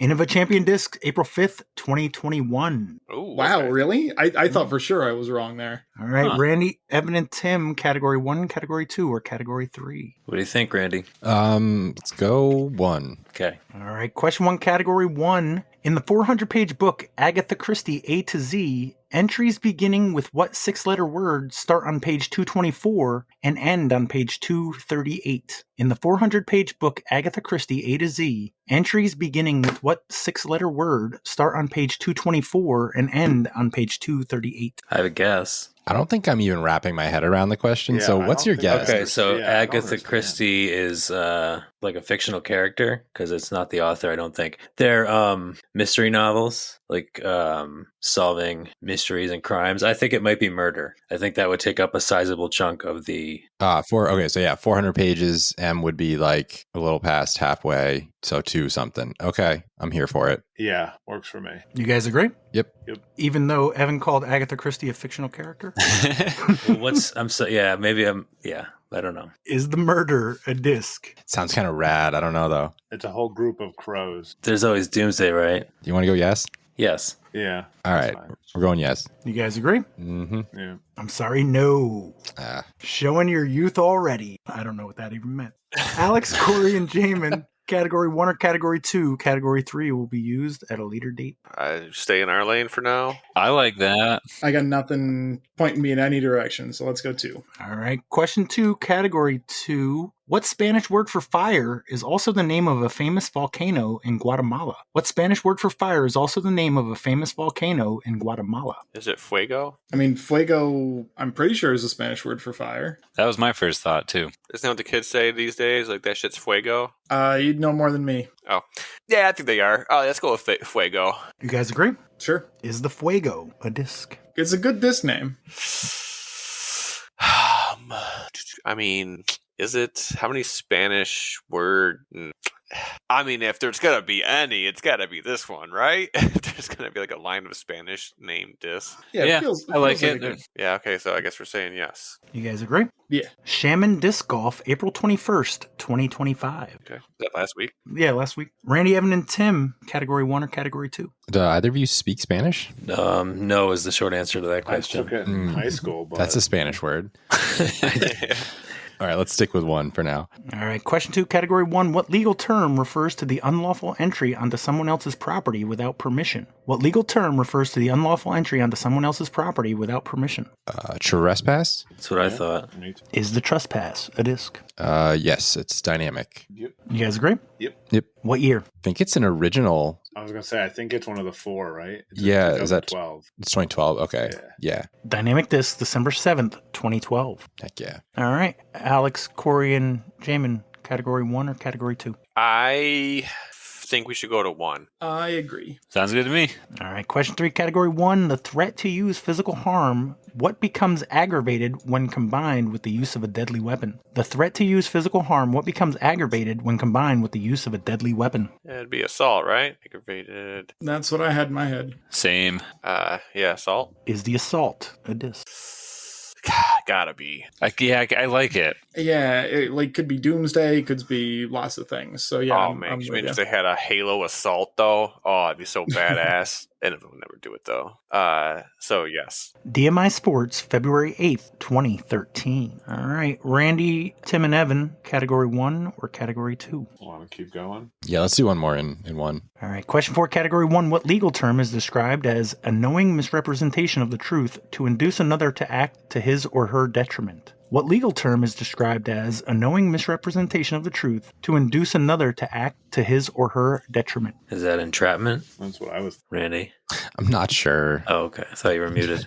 Yeah, I'm open to other ideas, but that's what came to mind. What's the no, I think defamation was the word I was thinking of. No, that's something else. Yeah, okay. Entrapment. You guys agree? Yeah. Alex, Corey, and Jaimen, what legal term is described as a knowing misrepresentation of the truth to induce another to act to his or her detriment? Alex, you're the one that's been quoted as speaking legal doctrine on this podcast. Yeah, I don't know. Can we hear the question one more time? I'm having trouble. What legal term is described as a knowing misrepresentation of the truth to induce another to act to his or to her detriment? Is it just like lying or something like that? The only thing that I can think of that's lying legally, but it doesn't make sense with the other half of the sentence, is perjury. Yeah. Perjury was the word I was trying to think of that I couldn't come up with, but you do it to yourself. Right, yeah. Oh, wait, aren't you, have a significant other that practices law? Yeah, she practices real estate law. So what happens if a realtor is, pull one over on you? What would you... Actually, that doesn't fit either. Yeah. There's no way that perjury is the answer. No, I know. I'm like, scam? Yeah, I got absolutely nothing. I guess perjury. Yeah, I can't think of anything else. You guys agree with that? I'm not happy about Yes it, but and I no. got nothing better, so. Yeah. Jaimen was close with scam. We were looking for fraud. Oh. That makes sense. Is the fraud a disc? No, it's not a disc. That was a steal. We're halfway through. I got Alex, Corey, and Jaimen at 6, Randy, Evan, and Tim at 3. Am I right? That's what I got. All right. Alex, Corey, and Jaimen, category 1 or category 2? I mean, do we We can stick go back with one? to 2. Either way. All right. Let's stick with 1. I think we can get this. Okay. All right. Question 5, category 1. Found in Article 3, Section 3, and requiring the testimony of 2 witnesses to prove what is the only crime defined in the Constitution. Found in Article 3, Section 3, and requiring the testimony of 2 witnesses to prove what is the only crime defined in the Constitution. That's got to be treason, right? Yeah, that's yeah. what came to my mind. You guys agree? Yes. Yeah. Is the treason a disc? Yes, but they spell it TREE. I was trying to find the joke in that. Yeah, sure. It's kind of a bad disc name, though. I don't like it as a disc name, but I think it is. What do you think, Corey? I say no. I'm gonna... no. I think no, it's not. I don't know why. It's just it doesn't seem like a disc name. Sure. You guys agree? Going with no. Mm-hmm. Dynamic Discs, March 17th, 2025. Why didn't you guys make a more compelling argument? I still got one out of it. Mm-hmm. Randy, Evan, and Tim, category 1 or category 2? Got 1 question in 1 and 4 in category 2. I don't know. I might know a little Spanish. I didn't take it in school, but I didn't even take it in school, so... no, I did. I took French, so... Yeah, no. Sure, let's try 2. All right, question 3, category 2. In Spanish, what word meaning cold is often used to describe chilly temperatures or cold drinks? In Spanish, what word meaning cold is often used to describe chilly temperatures or cold drink? Tim, I think you should have learned this one in school. Definitely did. I'm going back in my head and trying to think a word in Spanish. Oh, my mother would kill me. In French, the word for cold starts with FORID, like Is it some variation of that? Freya or Frio? Foie. I think it's Freya or Frio, something like that. You have to know whether or not it's masculine or feminine, Tim. Oh, come on. No, you don't. No, you don't. Well, I mean, that's what it is. If it's feminine, it's Freya. If it's masculine, it's Freya. That's all I got. That's what I think it is. I'm good with it. I'm not going to come up with anything. You guys agree? It would make sense to me if it was similar to the French word, because a lot of them are, same roots. So I'd say I agree. Well, Tim, again, I'm not going to hold you to it, but you have to choose one. Okay. Which would you choose? I think I'd choose Freya if I was doing La Freya or something like that. I think is what I'd say. We were looking for Frio. Is the Frio a disc? Seems weird. It does seem very weird. But that's because I don't speak Spanish, so doesn't mean it's weird to everybody else. Right. I'm going to go no. Okay. I'm good with it. It seems weird. Oh, it's a 4-letter word, I think. Yeah, but it's like, no. Okay. Fair. I have no good reason. I'm good with it. You guys agree? Yeah. You going no? Evan? Agree. Okay. No, I just wanted to, I hadn't heard from you. Lone Star Discs, December 26th, 2022. Oh, geez. Lone Star. Okay. Alex, what's that put them at? They just got one more point to put them to 4, I believe. Okay. All right. Alex, Corey, and Jaimen, you're up 6-4 with 2 rounds to go. What category would you like, 1 or 2? I think we have 7 points. I got 7. Is that what you got? Oh, did you? I heard 6 for some reason. I might have said 6, but I have written down 7. So, all right, cool. Alex, I got you guys at 7 points. They're at 4. What category, 1 or 2? You got a preference, guys? I do not. I think we probably don't want the 6th question for 1, so I think we should go to 2. I like that. Sure. All right. Question 4, category 2. In Spanish slang, what word meaning shark is sometimes used to describe a powerful or aggressive businessman? In Spanish slang, what word meaning shark is sometimes used to describe a powerful or aggressive businessman? What's the word for shark in Spanish? Great question. Not helpful at all, but it might jog something. In Italian, I think it's squallow. Okay, doesn't help me at all. Unless it's squatter. I think like the thing that keeps getting stuck in my head is that like I feel like the answer is shark. I know, me too. Yeah, no, it could be a mako. That's a type of shark. Yeah. Total side tangent. Innova screwed up calling the mako a mako because the mako is like the fastest shark there is, and the Mako 3 is not a fast disc. But it's faster than a Mako. Wait, is a Mako 3 faster than a shark? Or a Mako faster than a shark? Yeah, sharks They're at the 4 same. speed, Oh. I think. Okay, maybe they do know what they're talking about. Well, the original Mako was a 4. Oh, damn it. Anyway, Ah, sorry. that's a good point. Okay, question us one more time. Yeah, please. In Spanish slang, what word meaning shark is sometimes used to describe a powerful or aggressive businessman? Spanish slang. It's not like a barracuda or something like that? Could it be cartel? I normally don't associate that with sharks, but I don't either, know. but it's a powerful businessman in South America. Yeah. It's not a great answer, but it's the only one I've got. It's better than shark, and that's all I could think of, and it was in the question, so sure. You going with cartel? I guess so. Yeah. Randy, Evan, and Tim, in Spanish slang, what word meaning shark is sometimes used to describe a powerful or aggressive businessman? I do know this in Spanish. I know what shark is in Spanish, at least. Say it. It's brawn, I believe, is what it. I've never heard that before. Okay, well, I know that's Spanish for shark because Like the car? Tiburon is what you're saying. Is that what you're saying? I'm pretty sure it's Tiburon is or brawn. Yeah, I think that's how you say it. Maybe it's I don't know, but it's Tiburon. I'm pretty sure it's what it's how you say shark in Spanish. Well, I'm with you. I don't speak Spanish. I love it. So once again, pronunciation is important. Oh, God. Again, I think it's splitting hairs. I can't pronounce things in English, Pat. You think I'm going to do it in Spanish? So you're going with Tiburon or Tiburon? Can I try to spell it? Would that? Yeah, help? sure. All Absolutely. right, Tiburon. There's an accent in there somewhere. I think it's on the O. All right. You guys all agree with that? Is that how the car is spelled, Evan? Yeah, I think so. Oh, there All we right. go. Then we're going with that. Is the Tiburon a disc? Oh my God. There's a U in there. Why wouldn't you pronounce it? Tim? I can't pronounce. Pat, I just told you I can't speak English. Why would you think I can speak Spanish? Good Lord, that was embarrassing. Tiburon. Is it a car and a I disc? feel like it's already taken because there is a shark. But is that a way around But it's- the yeah. shark to be able to use shark? Is it Lone Star? It's a flippy 4-speed from Lone Star. I kind of just want to go yes. It's like they're just all discs. It's a I don't shark. know. Yeah, makes me feel like Fine with me. Going yes? Yep. I'm sorry, no. Oh, All right, but that was a steal, right? Yep. So Category 1 or Category 2? Down 7-5. We want sick or I feel like we should go back to 1. yeah. I don't really like being relied on to as the only person with Spanish. I don't like it. These are words I haven't even heard of before. So like it's not going great. Toro? No, okay, yeah, Toro and Fuego I knew, yeah. But the other two. Let's go to 1. All right, I'm fine with it. All right, question 6, Category 1. What noun meaning a secret plan comes from the Latin for to breathe together? What noun meaning a secret plan comes from the Latin for to breathe together? Conspiracy? Conspire, conspiracy. Has co in the beginning. Yeah. Doing something together. Wait, is it conspire? I don't know. I was just thinking like legal jargon. I think it's conspire, to breathe together, and you make a plan together. It's conspire. Tim, what do you think? Maybe we should hear it again. I don't like being told how the words. Words are bad for me. Oh, spire or conspiracy? Those are the choices right now. Yes, but I'm way more sure than Evan is. That's true, Tim. That is true. Okay, so Evan, I'm now on Randy's team, and I'm just here for no reason. I don't know. I thought Pat said noun, and to me, conspire feels like a verb. Oh, Jeez. Can you say it again then, can you read Pat? it again? Sorry. Yeah. What noun meaning a secret plan comes from the Latin for to breathe together? Well, now I'm 100%. Oh, yeah, now I'm off my Yeah. thing. It comes from the Latin, but Yeah. it's a noun meaning a secret plan. And the other answer is now, if you have a better guess, that's cool too. No. Now the noun part. Yeah, You good. got You're it. smart. I like it. Conspiracy, Pat.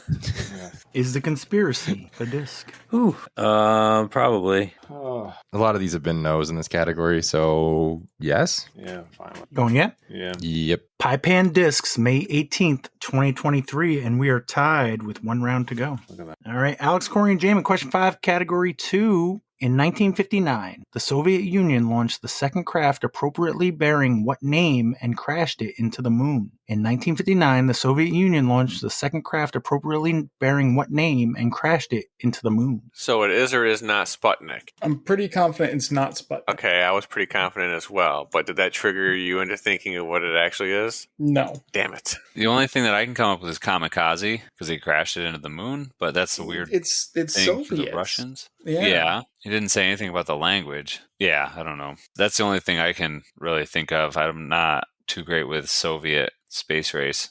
Me neither. Appropriately named, crashed into the moon. I mean, kamikaze definitely fits that second half for sure. And although it's not... Like everything else has been Spanish. No. Wasn't one of the last ones not in Spanish? Am I making that up? Conspiracy was from the Latin, but that was Category 1. Oh, okay. That was I missed that part. Okay. Well, then back on the Spanish. Could it be called the Pinto because it crashed? I mean, like, second in Spanish is like segundo, I think. Because you really think that the USSR... I mean, I understand... what word could... I can only imagine they're going to use a word that doesn't sound that Spanish, right? A bunch of Russians sending a ship into the moon. Yeah, I don't know why the Russians would name anything Spanish. Right. Yeah. Unless it's like Luna. Oh, I like that. That is actually a great guess, Alex. Appropriately named for the thing that it crashed For into, moon. not the actual act of the crashing. I like that answer. Yep, that's my favorite one so far. I don't think I'm gonna get anything. Yeah, I think Luna makes sense. Luna it is. You guys agree? Mm-hmm. Yep. I don't think I could have written out how I wanted you guys to figure that out any better. That was great. Is the Luna a disc? Yep. Yes. Yep. It's such a diss that people that have Lunas don't have Lunas. They have Lunas, like closetfuls of Luna. I'm pretty sure actually Ryan Travis 148343, which hasn't been named in a while, is one of those people. Lots of Lunas. Would not be surprised. But he doesn't get to throw them because he's always cooking meat. Yeah, he's a big meat smoker.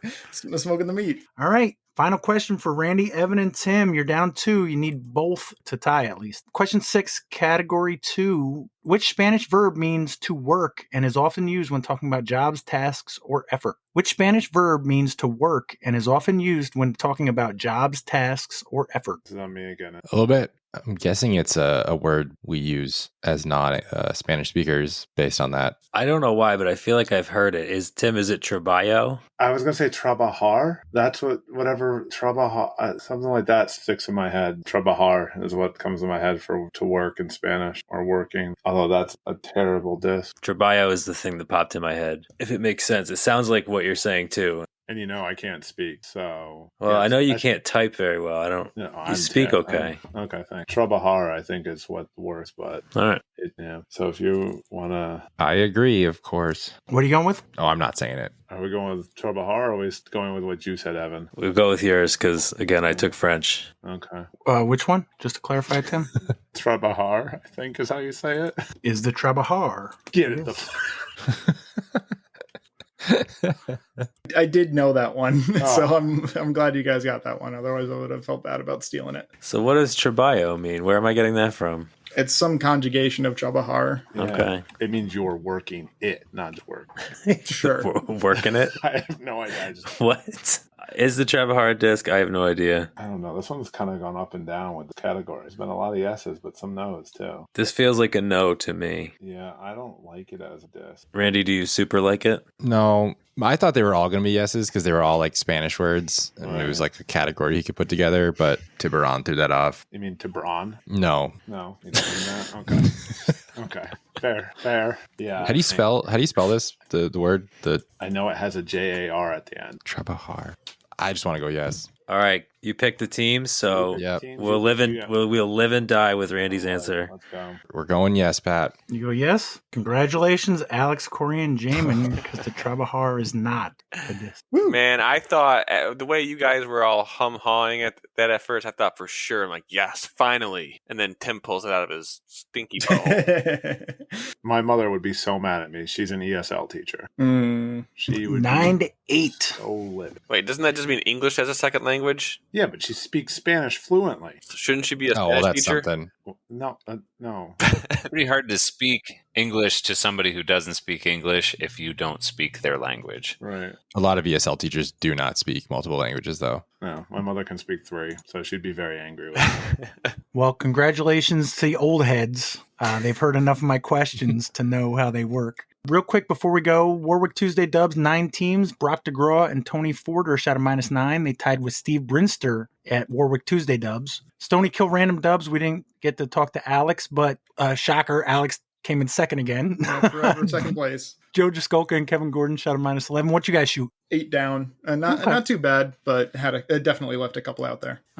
Shen Creek Dubs Week 4 had 19 teams. Dave Hudson and Kevin Wen shot a -13. Disc Beat Club League. Greg Kurtz won that with a -9. CPS Thursday Dubs Week 2. Jeremy Forehand, Florida Man Millan, and Mike Weist shot a -16. So did Brian Yadow and Jay the Tower of Power Gorsage. SPW Dubs League, U.S. Open Crokinole Round. 16 teams. Jeremy Tracy, Patrick 10 Eck shot a -6. I don't know what Crokinole Round is, but we don't have time to go through it. SPW Dubs League Club Dubs had 11 teams. Tim and Dan Perry shot a -13. Cranmore Dubs League Warm-Up at Crandall had 28 players. Jacob Dunbar and John Hotmer shot a -12. TGI FDR Dubs, Rob Worrell and Dominic Veltri shot a -9. So did Evan Keogh and Bill Blade Harwood. And so did Trevor Lambert and Tyler Sackett. Skylines Monthly was at Camp Gaw. Corey was not there, but Braden Hascup shot a -3 to win the A pool. Jared Blasdell shot even to win the B pool, and Stacy Blasdell won the C pool. I played at the Riverside Rambler. Not enough time to go over it, but I will say Brian beat me again, that bastard. This weekend,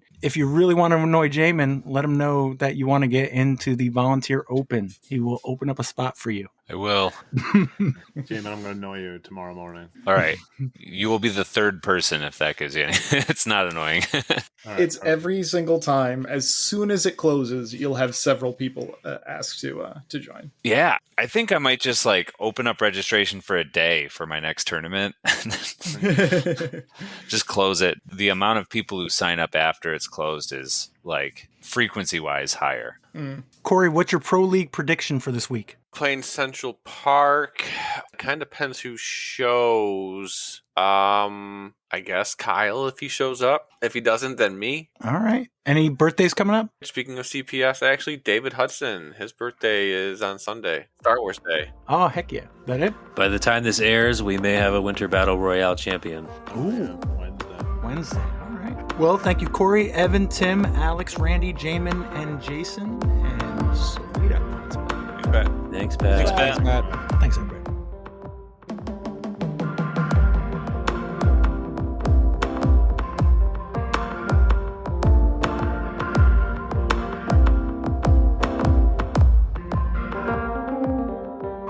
So this is the thing, though. I said I need to make myself a drink, but I don't have any beers. I have a half-used 2-liter bottle of Pepsi, and I definitely have Fireball, but I think I have some random other like leftovers of liquor bottles. Probably like some peanut butter whiskey, some tequila, maybe a little bit of vodka. I don't know what to do. Can you really call a 2-liter half used? I mean, it's just you drank some of it. You know what I mean? Like if you had a can and you were like this half-filled can of beer, that's different, but a 2-liter is like it's natural state. Am I wrong? I see where you're coming from. I also have no idea how else to explain it. No, that's fair.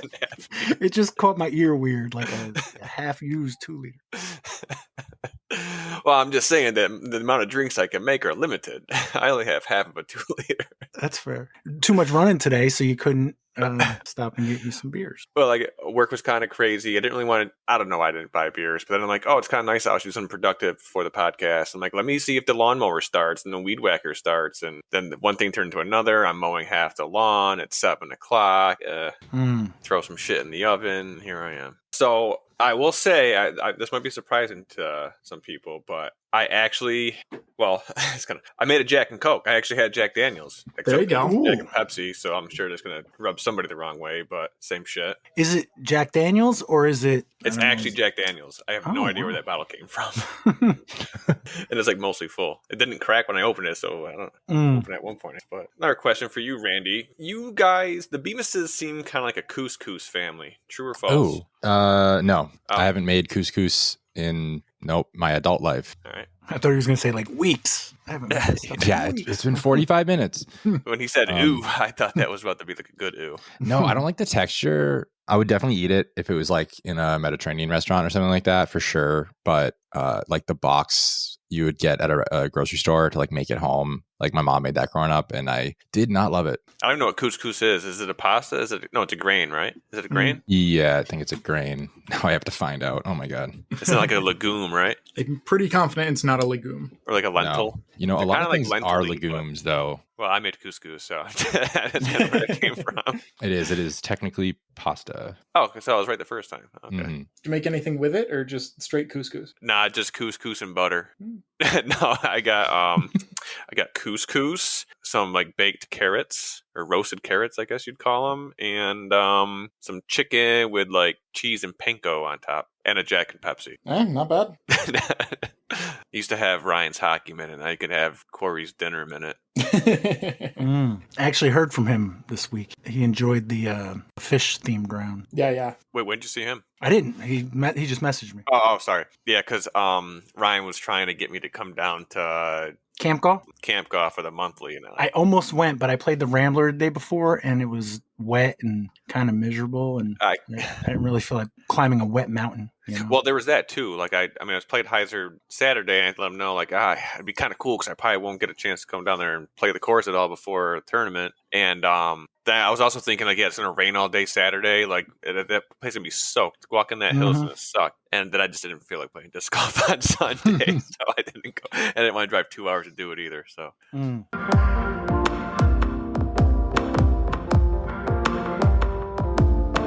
Well, let me ask you guys a question then. What do you guys think of the Thursday release? I got no problems with it. I think people have been loving it. Yeah. The biggest thing that I would be afraid of is stressing you out more because it's, a day earlier. That's 20%, 25% less time you have to work on it. I found myself a few weeks ago, probably several weeks ago, finishing at some point on Wednesday. And then on Thursday, I would just listen to it again and find extra stuff to edit out. Not necessarily edit out, more like clean up, a little click here, a sound there. And I'm just listening to it again. It's just adding work that wasn't there before, Polishing some really shiny stuff.